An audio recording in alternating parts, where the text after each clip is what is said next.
Guys, welcome to my channel. അപ്പോൾ അതാണ്ടോ നമുക്കൊരു ഓണം ഉണ്ണാനായിട്ട് പോയാലേ. അപ്പോൾ നിങ്ങളുടെ ഓണമൊക്കെ എവിടം വരെ എല്ലാം കഴിഞ്ഞു തുടങ്ങിയിട്ടുണ്ട് അല്ലേ.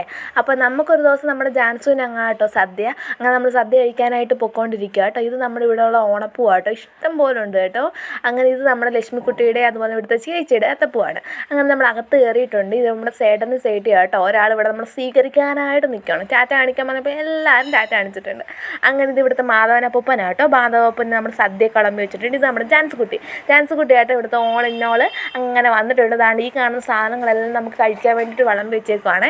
എല്ലാം നമുക്ക് വേണ്ടി ചേച്ചി ഇവിടെ സ്പെഷ്യലായിട്ട് ഉണ്ടാക്കിയതെന്നാണ് പറഞ്ഞത്. എനിക്കത് വെച്ചില്ല ഇത് വെച്ചില്ല എന്നൊക്കെ ചേച്ചി അവിടെ ഇരുന്ന് പറയുന്നുണ്ട്. എന്തെങ്കിലുമൊക്കെ ആവട്ടെ. അങ്ങനെ നമ്മുടെ ലക്ഷ്മിക്കുട്ടി നടന്ന പരിപ്പ് വിളമ്പി തരുന്നുണ്ട്.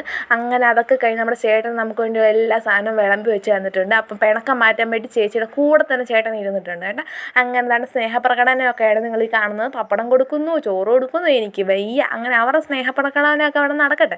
നമുക്ക് എന്തായാലും നമ്മുടെ പരിപാടി അങ്ങ് തുടങ്ങിയാൽ നമ്മൾ പള്ളി നിറക്കണ്ടേ. അപ്പോൾ അതിന് വേണ്ടിയിട്ട് നമുക്ക് നമ്മൾ പരിപ്പിൽ തുടക്കിയിട്ടുണ്ട് ഗൈസ്. നമുക്ക് പായസത്തിൽ അങ്ങ് അവസാനിപ്പിച്ചാലേ. അങ്ങനെ ഞാൻ പായസത്തിൽ അവസാനിപ്പിച്ച് ഞാനങ്ങ് എഴുന്നേറ്റിട്ടുണ്ട് കേട്ടോ. അങ്ങനെ നമ്മൾ വെള്ളമൊക്കെ കുടിച്ചുകൊണ്ടിരിക്കുകയാണ്. അങ്ങനെ അവരവിടെ കിടപ്പുണ്ട്. നമ്മുടെ കുട്ടാപ്പായോട് നമ്മുടെ ചേച്ചിയാട്ടോ കിടക്കുന്നത്. അവരവിടെ താണ്ടുള്ള പരദൂഷണമൊക്കെ പറഞ്ഞുകൊണ്ടിരിക്കുകയാണ്.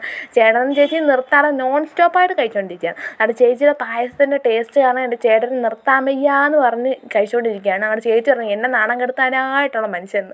അങ്ങനെ നമ്മുടെ ചേട്ടൻ വേറെ വഴമിയ പാമ്പിനെ പോലെ കിടപ്പുണ്ട്. അങ്ങനെ അതൊക്കെ കഴിഞ്ഞ് നമ്മൾ ലക്ഷ്മിക്കുട്ടി അങ്ങോട്ട് പോവുകയാണെന്നല്ലേ. ചേച്ചി താണ്ടറ ചാക്കും കൊണ്ട് പോകുന്ന ചാക്കി കയറി ഓടാൻ വേണ്ടിയിട്ട്. അപ്പോൾ ഇവിടുത്തെ ക്ലബിൻ്റെ പരിപാടിക്ക് പോവാണ്. നമ്മൾ നമ്മുടെ ജാൻസ് കുട്ടി എഴുതിയിട്ടുണ്ട് കഴിക്കാനായിട്ട്. അപ്പോൾ അത്രേ ഉള്ളൂ. നിങ്ങളുടെ ഓണമൊക്കെ എങ്ങനെ ഉണ്ടായെന്ന് പറയണേ. അപ്പോൾ ടാറ്റാ ബൈ, സീ യു.